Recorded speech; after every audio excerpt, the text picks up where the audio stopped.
really, I think, fascinating. I did it with Sita and Camel, and I don't know if you've actually read it yet or sort of gone through it, but one of the topics that came up was technology, and it's not a huge part of the roundtable, but it is something that is very kind of close to me, because I'll give you a bit of a biography. I'm a writer and a poet, and I studied English at university, and all I ever did was English, and I was kind of encouraged to kind of do all of that. But about 2 years ago, I started thinking about technology and space and what that really means for black feminism and for queer people in particular. And I did this course, which was sort of all about coding and learning to program, and nothing on the course ever sort of mentioned any of these issues, and why should it? It was run by literally all white men, and they were very nice, but they had no idea what I was getting at when I was kind of saying, but why do all the websites look the same? Why have we not learned about security? Why have we not learned anything about, like grassroots movements? Why are we only learning about Yahoo and Facebook and Google? Why are we only learning about Facebook APIs? You know what I mean? Like, why is there nothing about how to build something kind of from the ground up? And so I've kind of come here with a little bit of an agenda, which is really you couldn't guess already, which is really to kind of ask that question of why technology and why technology isn't at the forefront of the queer movement. That is kind of my question. As somebody who doesn't come from that background, but who is kind of a bystander and who's kind of looking into it, I'm kind of like, why is that not a sort of huge major part of it? Now, a lot of people are probably thinking, okay, but we have like Black Twitter, we have a lot of activism online, and that's really true. But actually, what I'm saying is actually sort of from the back end of things. So yeah, we use Twitter, but who owns Twitter? We use Facebook, but who owns Facebook? We use Gmail, but who owns Gmail? And to me, that actually reflects some of the problems that is facing like queer people, black queer people in particular, and black feminists in particular, which is that a lot of the stuff we do, we don't actually own it. You know what I'm saying? Like, we go to these places, we go to the South Bank, we have a great time, and all the rest of it. We don't own anything. You know what I'm saying? Like, how many black queer women own a major sort of technological platform? There's one woman, there's one black billionaire, and she owns Xerox, and that's pretty cool. But, there's literally one that I can think of, you know what I mean? And I've kind of been looking into this quite a lot. And I think it really speaks to a lot of the problems that we're facing, which is about space and about ownership. Representation was the real sort of theme of, I would say, like 10, 15 years ago, but it's still kind of being sort of hammered on, yet ownership isn't so much a theme, you know what I'm saying? Like, I think it's really strange that we don't question why we use all of these platforms and how that actually negatively impacts us. And maybe that actually by using these platforms and generating huge profits for people while organizing protests is actually a bit of a contradiction. I mean, I don't know, it could be, maybe I'm wrong. But that was really the main thing that kind of came up for me, and I don't want to kind of take up too much time rambling about that, but that was really the thing that came up for me. And it just seemed like such a huge mirror of the sort of problems that we're having with space and things being closed down and having nowhere and having nothing that is permanent, not in the way that it once was anyway. So that's kind of my sort of spiel and my kind of thing really, so yeah, thanks.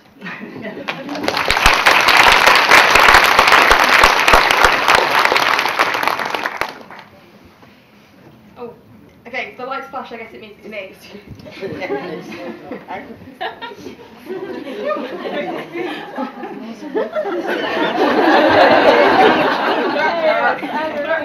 Alright, maybe I'll just start and we'll see what happens.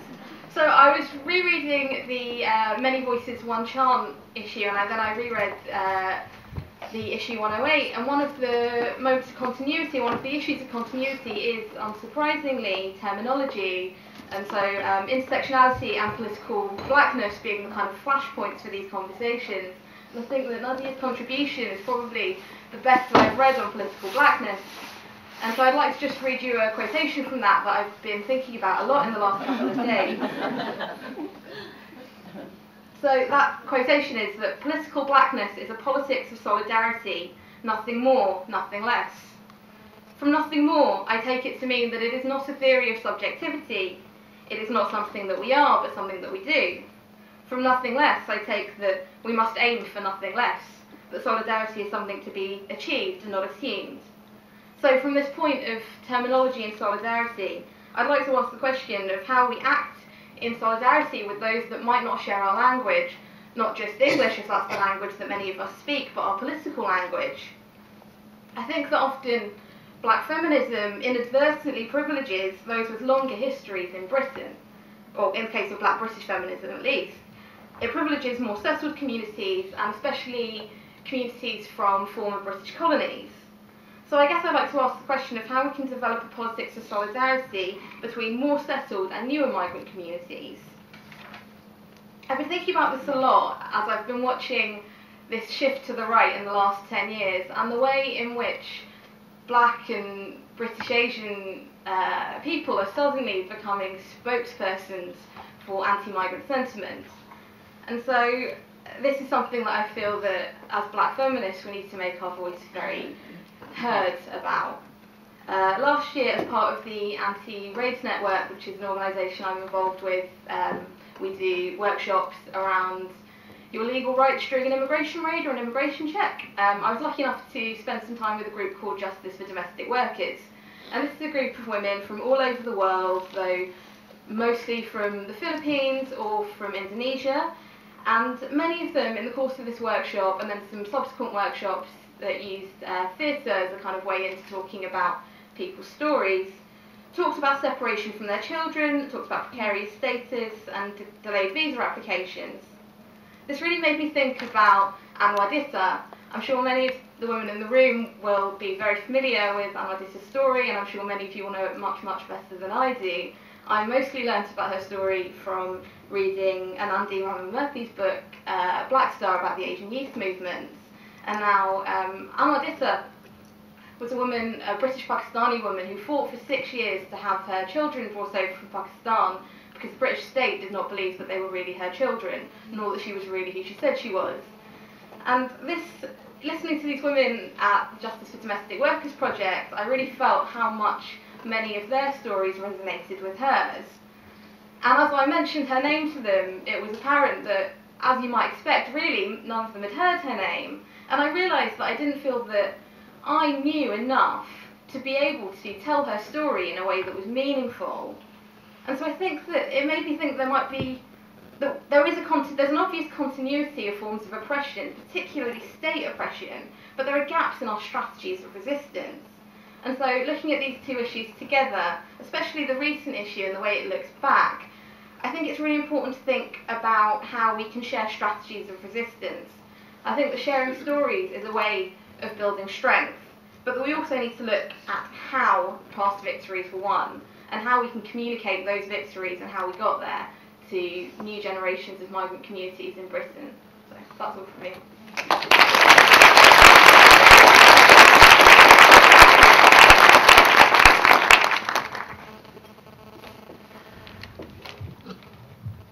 I've just, am I close enough? Yeah, okay. I've just got a couple of phrases and questions really that came up. They were not explicitly talked about in our huge 4-hour, very wide-ranging conversation. But when I came to look back at it, to prepare for this, I suddenly had this thought that a lot of what for me is really interesting in reading the first issue at this 30-year remove from it, and I hadn't encountered it before I was invited to take part in this project, was about chosen family, which is a phrase that's bandied around a lot in various forms of sexuality and gender politics, and it carries within it a set of assumptions that you need to choose a new family because your old family are going to be phobic or going to reject you. And as someone who spent a lot of time doing sexuality and gender writing, activism and organising in very white-dominated communities, I banged into a thing which is commented on, I think it's commented on in the 1984 article, but it's certainly, I pulled this off my shelf, which is the first book I ever found, which there are definitely people in this room who are in this. It's called Talking Black, Lesbians of African and Asian Descent Speak Out. It's from 1995, and it was the first thing that I ever encountered that spoke to these questions of critiques, for example, of what was already spoken about, that there's a monolithic idea of what family is, what it means to you, how you've interacted with it, that there is a trajectory where you leave behind a family in order to find a new happy queer family, for example. And a lot of what I find most interesting about the looking back, for me, comes into a set of questions about what happens when we choose family, or what happens when we refuse that easy categorization. Oh, sorry, I'm quite nervous, so I tend to go around in circles, but the thing I was going to say that is commented on in here as well, that I experienced a lot of, was the assumption, the baseline assumption from white people, white LGBTQ people, white activists, white academics, that my family were necessarily phobic, that I have like the brown patriarchal dad, that I am not out. We talked early on in the piece that one of the things that we did feel quite differently about was that there's a conversation in the first black lesbian discussion about whether the participants will use their names or not. And one thing that we kind of got to grips with very quickly was that there are some specific, I've done work on BDSM, and that's the environment in which I had to think quite carefully about whether I wanted to write that under my own name or not. But we, I think, in general, talked about how we felt that there was quite a difference in that 30-year period of naming of the relationship between whether we didn't really feel that we needed to have a conversation about whether we could use our real names, I think. But one of the things that I chose to use my real name, that I chose to do that, was because I had encountered so much presumption that I couldn't be public about my work, that I couldn't be me, because, and here is where this huge stereotype kind of rolls into play, that the kind of journey is from a necessarily phobic brown family into a beautiful, accepting white queer family. And as some of you will know that's not my experience, although that was a story that was told to me again and again. And it makes me come back to this question of intergenerational conversations, which I think is so important. And I think it's so important that issues like this exist, but also that rooms exist where people can talk directly to each other, because what often happens with hegemonic knowledge is that in between the people who really need to have the conversations, whether that's racialised women, whether that's queer people of colour, whether that's trans people of colour, whether that's activists working on race and sexuality and gender in Britain, what often happens is that white hegemonic knowledge stands in between the people who need to have the conversation. And so I think the thing I wanted to say was that I find rooms like this really important, because for me, in almost all of my experiences in these rooms, someone has pointed me to something that has cut through a lot of that kind of interpolation. Sorry, blathering a bit, but it feels very important to think about this in terms of who we choose to be familial with and how we keep those connections going, and how they're fractious sometimes and difficult, but why we do that.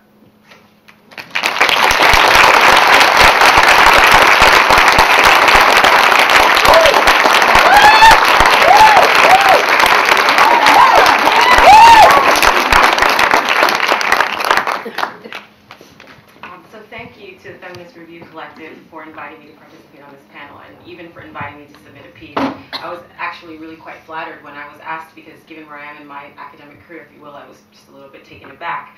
And in fact, when I sort of started writing this piece, I was actually spending a lot of time at the Black Culture Archives reviewing the papers of Stella Doddsey, which includes the organizational records of OWAD, some of which Anne included in her presentation. And I was also listening to the oral histories from the Heart of the Race collection. And I was also at the same time looking at periodicals at the Feminist Library, like the We Are Here Black Feminist newsletter, and listening to relevant oral histories at the British Library in the Sisterhood and After collection. And the thing that kept coming up again and again is contestation surrounding this term black. And there's the very thing that Anne sort of identified, these struggles have always been happening. And this idea of who qualifies and who deserves to qualify as black. And at the same time, I was actively involved in Black Feminist UK, attending events hosted by groups like Freedom Without Fear platform and Black Women's Forum UK, and meeting with women who work at Southall, like Sisters in Khan. And as we all know, these groups use black and continue to use black in the political sense. And there are, of course, some of these ongoing tensions within these different spaces about whether or not this idea of political blackness really works. And I've encountered this on numerous occasions throughout the course of my research, especially if I said that as a black feminist from the United States living in Britain, I was really intrigued by this notion of political blackness. and that I really wanted to document that history and to capture its relevance to contemporary Black British feminisms. But in general, at least in the Black feminist circles that I've operated during the time I live here, this concept is embraced. And that doesn't mean it isn't problematized, but it is largely embraced. And I really kind of want to stress that in light of some of the discussions that have been happening of late. And so the limits, the tensions, and even the potentiality of political blackness as a framework for solidarity is what I tried to address in the article, looking specifically at the rise and fall of OWAD, with the aim of bringing that conversation into what's happening now and some of these debates that are happening now. And of course, that is a continued conversation about the extent to which deploying Black in this way does the work that it used to. And if, to paraphrase the authors of Lesbians Talk Making Black Waves, which are the same authors of the text that you pulled up there, which I thought was kind of awesome, the notion of political blackness truly succeeds in being inclusive as and intersectional as it sets out to be. And then the question I kind of was thinking about is, what then do we as Black feminists do to make sure that it is? And so just some of the questions I kind of want to throw out that maybe we can consider in the Q&A session is, does using Black in this way continue to serve to center and recenter whiteness? And really, what are the potential downsides and limitations to this? And what do we make of anti-Blackness, shadeism, or colorism within communities of color that we might characterize as Black? And this point was touched on a bit in the contribution from Camel, Jay, and Sita. But that was about this idea of these new histories of movement to Britain, which is really bringing with it an array of differently situated diasporic identities and experiences. And of course, there are new migrant categories than when this idea of political blackness, was first originated. I mean, we have people who are coming as refugee and asylum seekers, as labor, student, and even highly skilled employment migrants. And this is creating, from the way that I look at it, new displacements outside of and hierarchies within this idea of Britishness. And I think that there might be, maybe we should start thinking about if there are other ways to talk about that as a feminist struggle. I mean, maybe we need to extend the term a little bit and talk about that. And last but certainly not least, I think we should really think about how to problematize or challenge this notion of political blackness without undermining the legacy of the activists and scholars whose work has been pivotal to the strength of Black British feminism. And I really want to kind of stress that as a key point. So these are just some of the things I've been grappling with as a researcher and as a Black feminist, particularly as a Black feminist of African descent.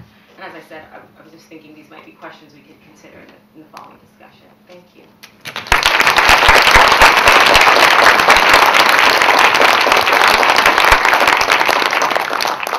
I think I really have to open by saying thank you to all the women that are in the room that have gone before us and made our journey so much more easier in some way. It's really special to be here and have the opportunity to share. My contribution to the article was about thinking flowers and whether or not that is eco-feminist activism. And Thinking Flowers for me is an organisation I started 11 years ago, and it works with the ethical practice of floral design in the city. It looks at the ethics, sustainability and the engagement of the cut flower industry and the position of this in our everyday urban lives. For me, really, starting an organisation was a way to be bigger, to be badder, and to do things that I couldn't really do if I put my name to. I think I was always being told that maybe I shouldn't do the things that I want to do, but for me it was a necessity. Making art with flowers was something that I had to do in order to speak, in order to communicate the things that I couldn't say or write, or the things that I shouldn't do. Anne was talking earlier about the deaths of young Black boys, and that is actually what led me to work with flowers. It was after 5 funerals that I thought that flowers are actually something that talked about reproduction. They talked about our possibility for regrowth and to regain beauty in life.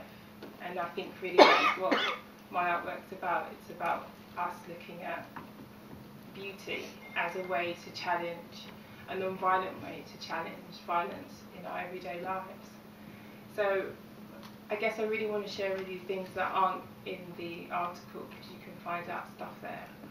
And I think what isn't in the article is why I started to work with floral installation, which is a practice that I brought about to encompass a way to work within sculpture, performance art and the healing arts for me, really, I needed to find a way to express change, really, an idea and a possibility for positive change for me and my position in the world.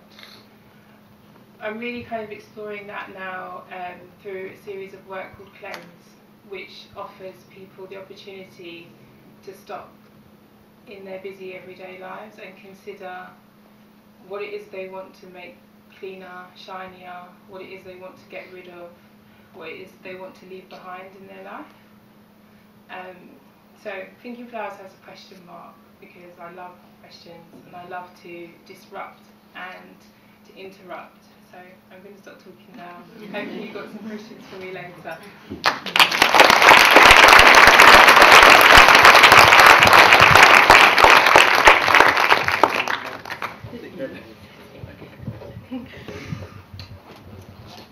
Evening, sorry. In 2011, Professor Joan Anim-Addo did an event around Black feminism, and I spoke. And I'm going to give a shout out to Gemma at the front because it's, in some ways, all of this has been about relationships as well. And somebody mentioned earlier, sometimes it's good, sometimes it's bad, but often relationships are how we get to where and achieve the things that we do. And Gemma told Joan, let her speak, basically, which gave me an opportunity to unshare what I felt was going on within feminism at the time and archives, but it's also led me to this point. And in some ways, that's what I'm interested in, how we get to certain points.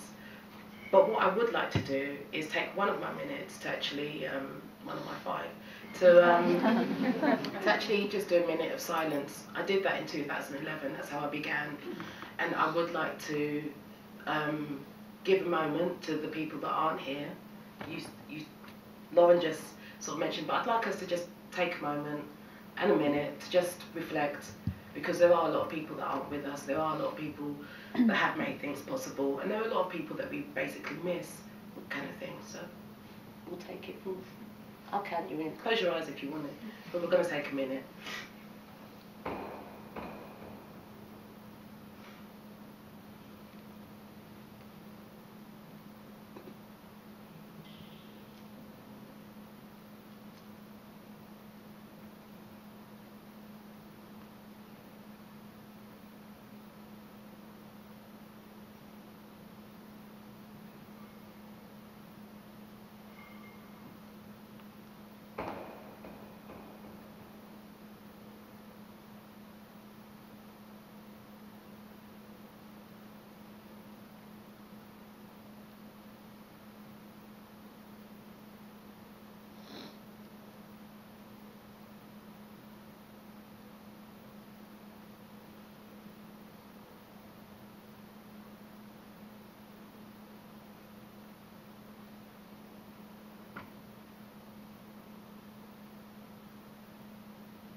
Thank you, that's beautiful. I'm going to talk about the fact that I studied here a few years ago. I graduated in design in 2000 at Goldsmiths. And the reason why I mention that is only because I left the place thinking, I hate this place, I'm never coming back. And I mean that seriously. This was the place that actually taught me about race, that taught me that actually I'm not just ego, I'm black ego. You know, that's how people see me. I see you as Jane. But actually, yeah. And that was a very interesting thing for me. So to be back here in this space, when I used to study just around the corner, this building wasn't built. I used to smoke around the back of it. And but however, I mention that because this place has also been crucial in order to actually write this piece, to have this piece written. As mentioned in our biographies, I'm a member of Smartt, the Spot, a research group, art research group that's based at the Women's Art Library, and for over a year we've sort of kind of adopted this space and adopted Althea Greenan, who has given us access basically, and through that access we got our cards and we've been informally here, which has given us access to Joan, which has given us access to a lot of things, and that's been crucial to our progress. While doing this piece, we'd lost not lost, but the Women's Project disappeared, the space that we would use, the charity that we would use. There are no faces here. I know from that space, a lot of people on this panel, I know from that space. So we needed to find different ways to still do the things that we knew that we cared about, and not just cared about, knew that needed to be done. I wrote my piece with Uniburun, and it wasn't, it's funny, seeing some of the people that have written today, it was sort of like, you know, I've never done anything like this before, oh my God, you know, how did you find it? And it was tough. I just want to express that it was tough because it also had a physical response to us, you know, like, I was lucky to do it as a pair because it meant I couldn't really hide. I had somebody else to sort of bounce off and be responsible for. If I didn't have that, I don't know if I would have been able to actually achieve it. I also want to talk about the weekend that we had, that kind of kicked off the beginning of this project. We had a weekend away in Uckfield, about 20 of us, 20-something women, and it was a very, very important space and a very magical space. We had walks early morning. I didn't actually go on in here. Some of them went on early morning walks. There was dominoes, they were singing, very similar to what Dorothea, that kind of sort of spirit. But needing time, sometimes the privilege of time to do work like this is a luxury that never really gets mentioned. And I really want to applaud everybody that managed to get a piece in for this publication. You know, it's an important year. It's the same year that Black Cultural Archives opened their new building.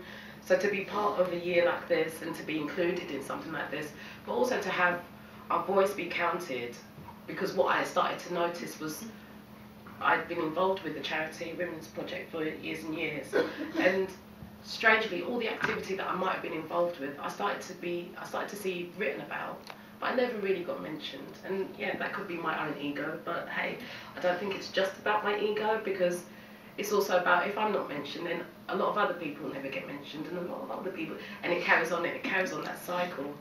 So realising that we actually had to be witnesses to ourselves and actually say that we are here, which has also been an element of this project. We are here.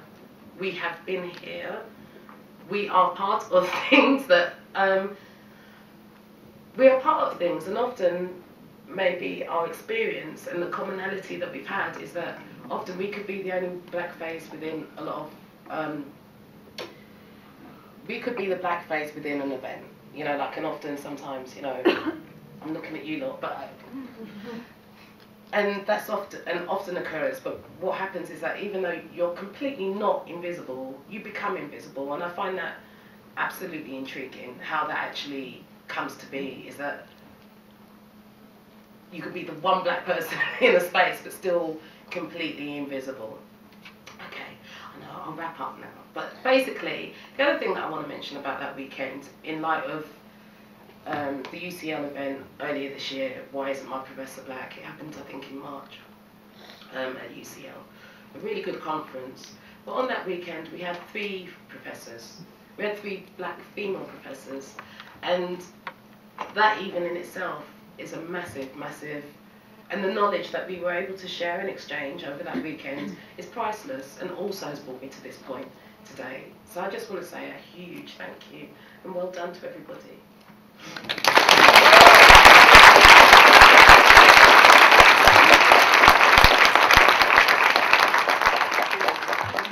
your contributions. We do now have, I think, I would say 20 minutes because we did start late. Is that okay? Yeah. For questions, because it is a big theatre, we've got microphones. So just wave your hand if you'd like to make a question or a comment. I might as well start. I just have to say, I don't know whether to feel great about the fact that I'm feeling quite old, because a lot of the things that have been referenced today are things that I've lived through. And I'm still part of Southall Black Sisters, which is still going strong, and we are now in our 35th year.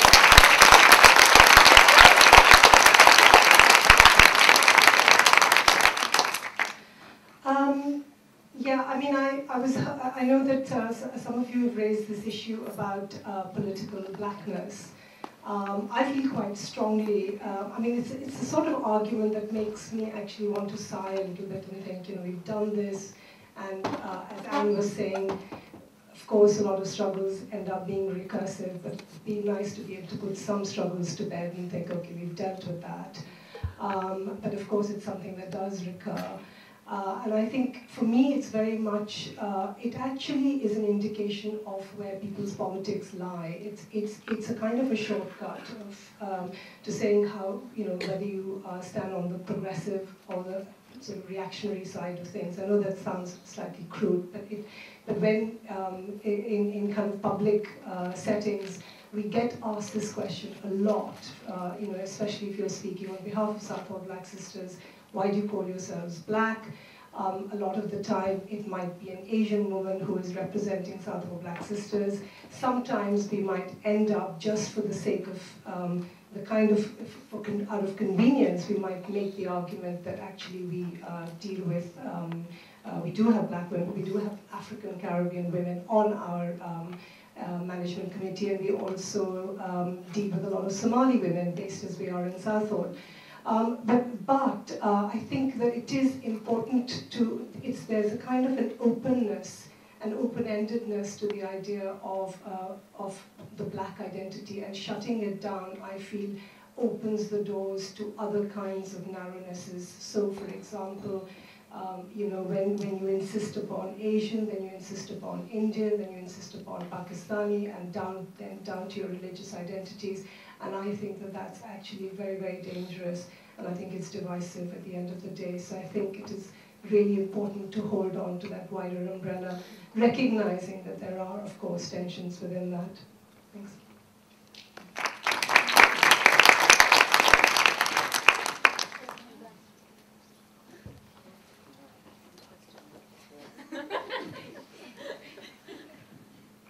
Go. A question for Jay. I was just wondering did you learn how to make our own Twitter? Yes. Where is it? Well, you need millions of pounds as well, and you also need loads and loads of time, and you need space, and I haven't needed all those things. So, and actually when I was on Facebook, I did a number of times ask people if they wanted to meet up and discuss this kind of thing. I liked that comment. You did like that comment? Great, yeah. I think you may be one person. Yeah, exactly, right? But then it just never happened. And every time Sita, every time I've been to your house, you've been I've been we need to do that. But it's just one of these things where I do feel like I'm the only person sort of banging on about that within my social group, and I'm sure there's loads of people in here who probably have the same thought. So I did learn to do these things, but I'm also not that gifted technically, I've got to be honest. And it really requires somebody who's really, really into coding and programming, because I like it, but I'm also happy to not do it as well. And that's the difference between me and Mark Zuckerberg. He was happy to go and rent a house and build something, and you know what I mean? That's the real difference. That's what we really need. Moving on.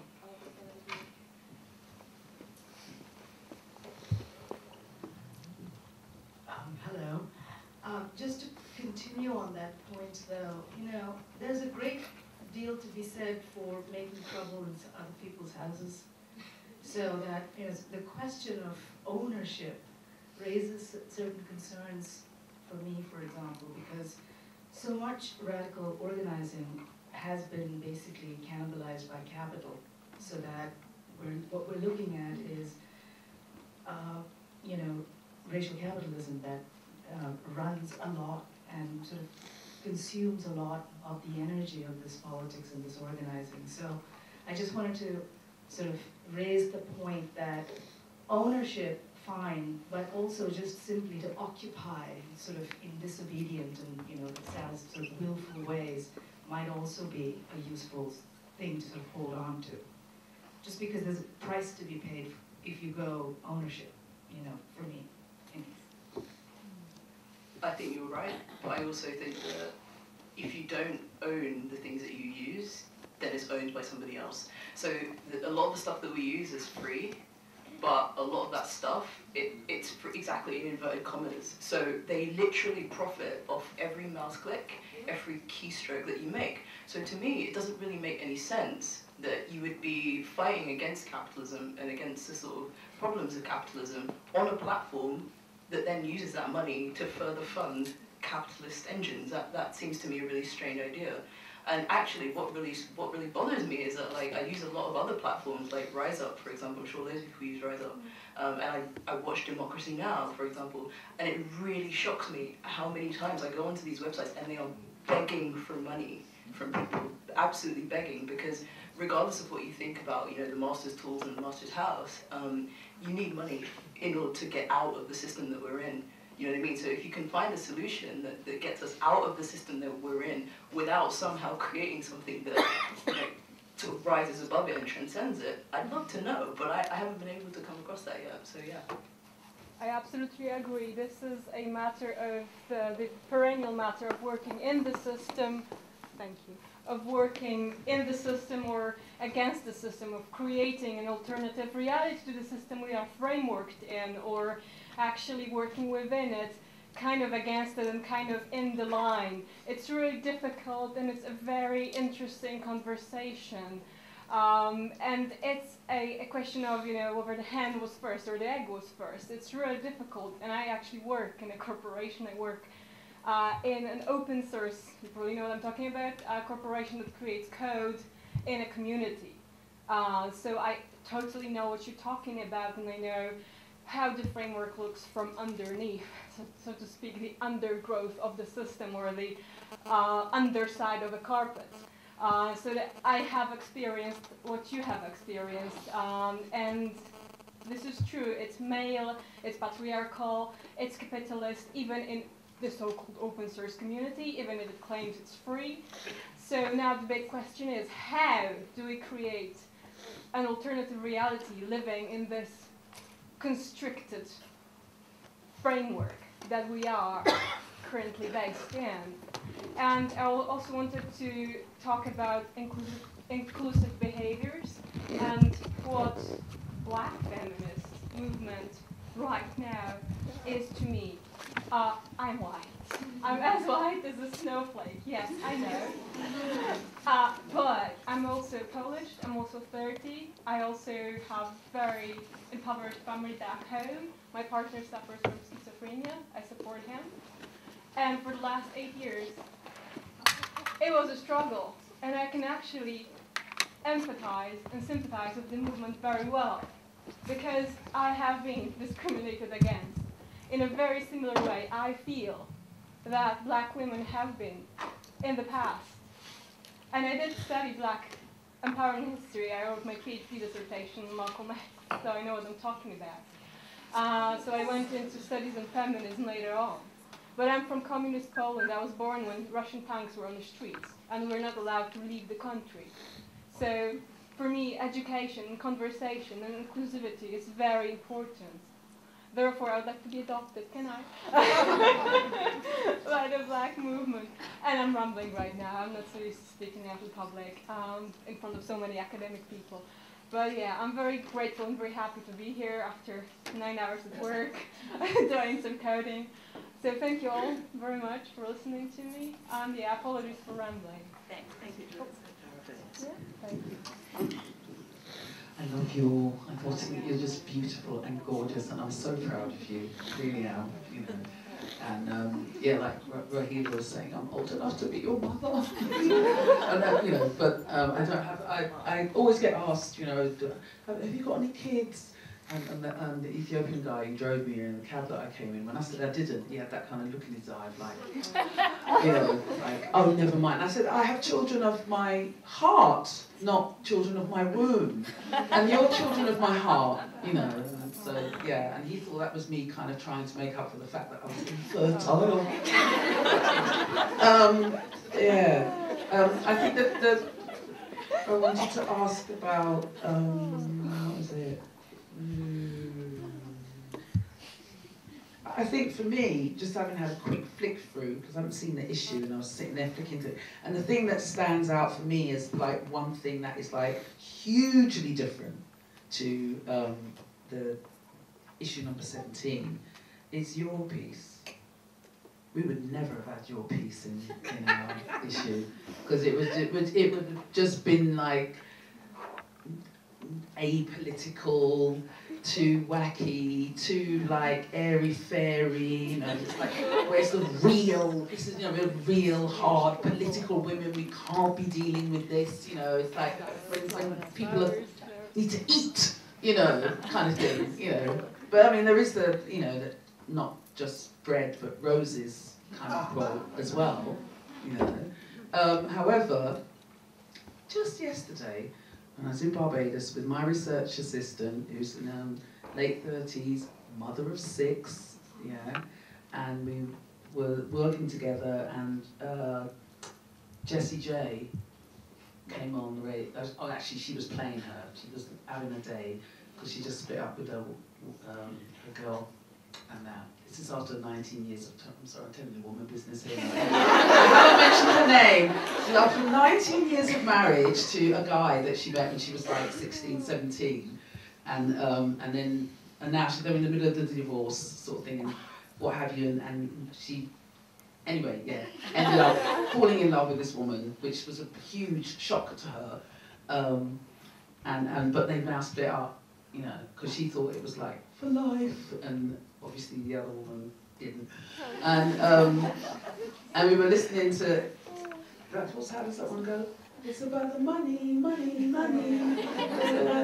Yeah, and, right, and she was like, and she just, you know, said out of the blue, I know people keep saying that, don't they? They keep saying like, well, you know, it's not just about the money, it's not important, and I really struggle with that, I really do, she said. And I was like, why? And she said, well, you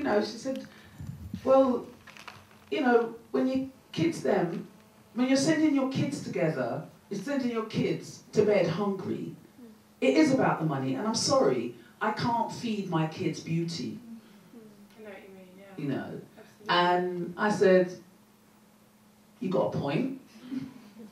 And I said, to be fair, you know, I'm one of those people who sort of say it's not all about the money. However, as somebody who at times struggles financially, never mind we just come off a plane from Barbados, you don't make financial situation, thank you very much. But, you know, and people make all kinds of assumptions, you know. What would you say to that? Because I mean, you know, I had to sort of say, well, you're right. And I also had to sort of fess up and say, well, like, you know, a lot of people who say this, like, oh, it's not about the money, you know, it's about, like, you know, my art or, you know, whatever it is. They've never been hungry. Like, all right, they might have gone without, like, you know, the latest, you know, iPad or iPhone or whatever, but they've now been hungry. I get you. Yeah? What would you say to her? Well, funny that you brought up that song, because my sister-in-law was in a court case of Jessie J about that exact same song. Oh, really? Yeah, I think she wrote it. But I've just actually come back from Barbados as well. Like, it's quite funny. But you're absolutely right. You know, flowers weren't just something to me that were simply about beauty. Of course, it is that which attracted me first, because they're stunning and they talk about life and colour.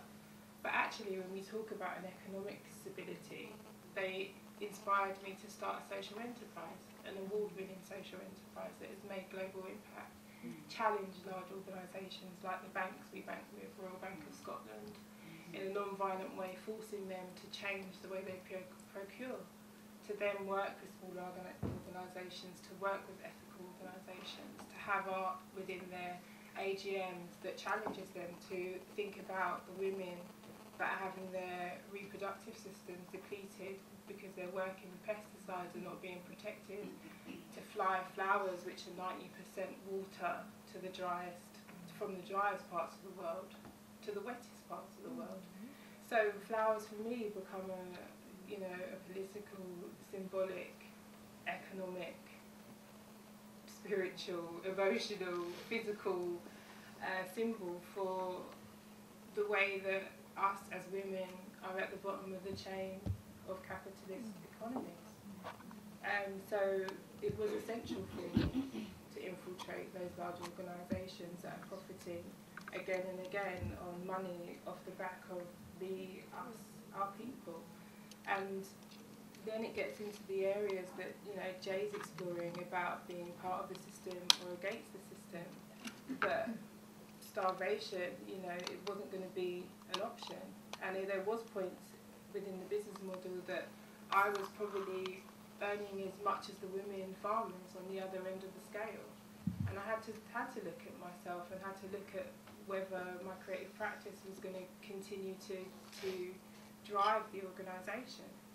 And it was actually a beautiful woman called Claire Dove who saw what I was doing and pushed me in front of crowds and introduced me to the people that I needed to sustain the organisation and to be able to employ the people that I employed and to run the apprenticeships, the international volunteering, and really gave me the opportunity to, how can I say it? Be uplifted, empowered. No, to be disruptive, to interrupt the course of the normal course of flowers just being, you know, a expression of high economic wealth. You know, like floristry in itself. We look at like, forestry in itself as an art. It's not even considered an art. It's considered a craft, and it's pushed into the side of the art world. It's something that women do at the WI. You know, so me coming in to that field, you know, doing Chelsea Flower Show, like, I can't even begin to tell you the discrimination that I faced and the complexity of the different types of discrimination. But somebody has to do it, as challenging as it is. Somebody has to say, well, this is my purpose. I'm brought here to work with flowers. This is what I'm meant to do. And if flowers can bring about big messages in their beauty, then I'm going to use that because that's what speaks to me. And I think actually that it is our lack, as black women, our lack of connection in urban environments to nature, which is one of the things that stops us from being as powerful as we are.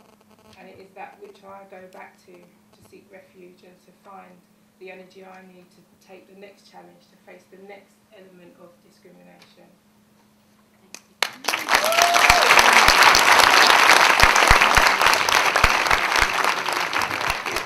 Our panellists, and I don't know if any of the panellists wanted to make a final last comment. Yeah, Sure. I just want to say the importance of carrying on writing collectively and finding spaces to write collectively, and for this not to take another 30 years to do something like this.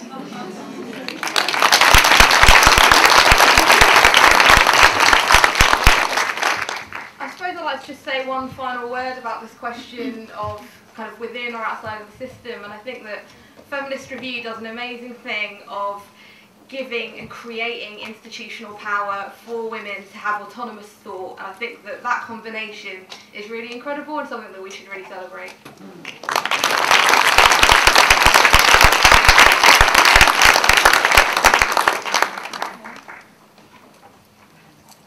I've got a very small thing which I'd be really interested in talking to people about, which is that we're talking about all of this work, and we're talking about doing it in London, which is one of the most expensive cities in the world.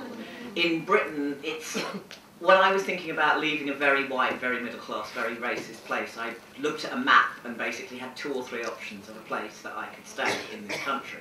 That's one of the real things of living a life at an intersection of race, gender, sexuality. The place that's most suitable, the place where I have most of my community, which is physically accessible to me as a person with disabilities, is also this insanely expensive city that's run by Boris and Co. And I know that a lot of the work that's flourished over the last 30, 40 years has been from people who are at that hard edge of economics. And what do we do about that?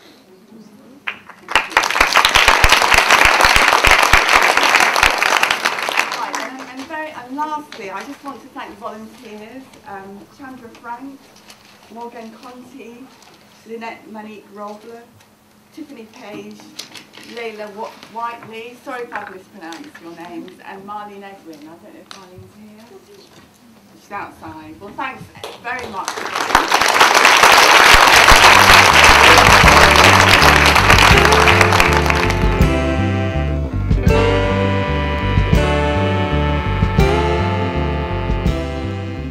Back in the day, one of the issues that we had serious blind spot about was anything to do with transgender, anything, yeah, anything to do, and if we looked at things about not being binary, that was just around kind of around like the issues of race and ethnicity and things like that, you know, but we still fell into the trap of the either or when it came to kind of looking at male, female, man, woman, lesbian or gay, you know, and the poor old bisexuals got given quite a hard time, you know, this poem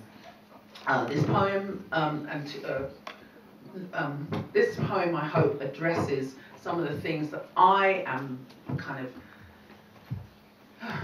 relieved and proud that are represented here, you know.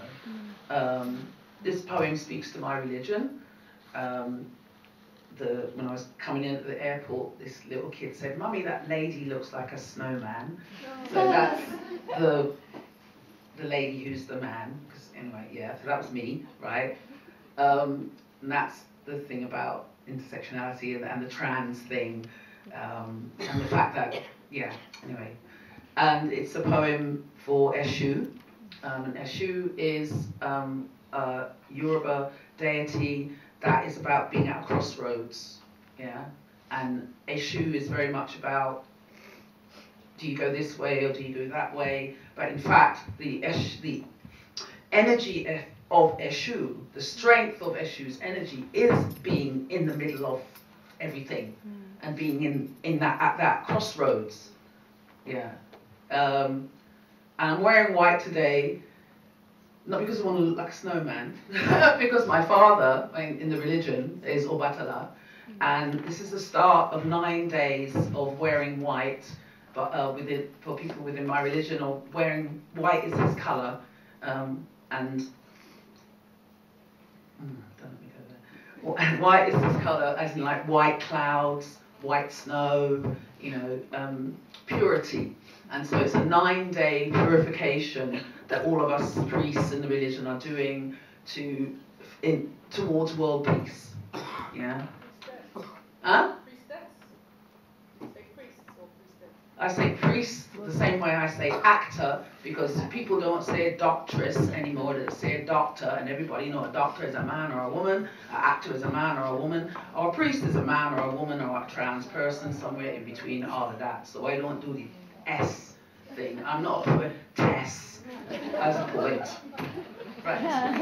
Eshu. Cuban fusion. The squat Eshu cook works the kitchen, mischievous with gender. Is you is or is you ain't? Hermano, hermanos.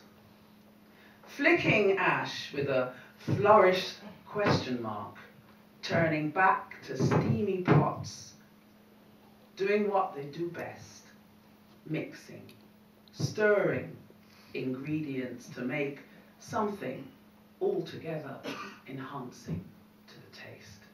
Thank you.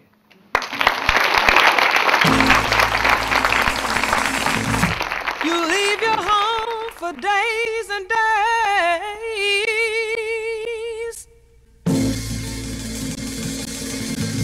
and I know, I said I know,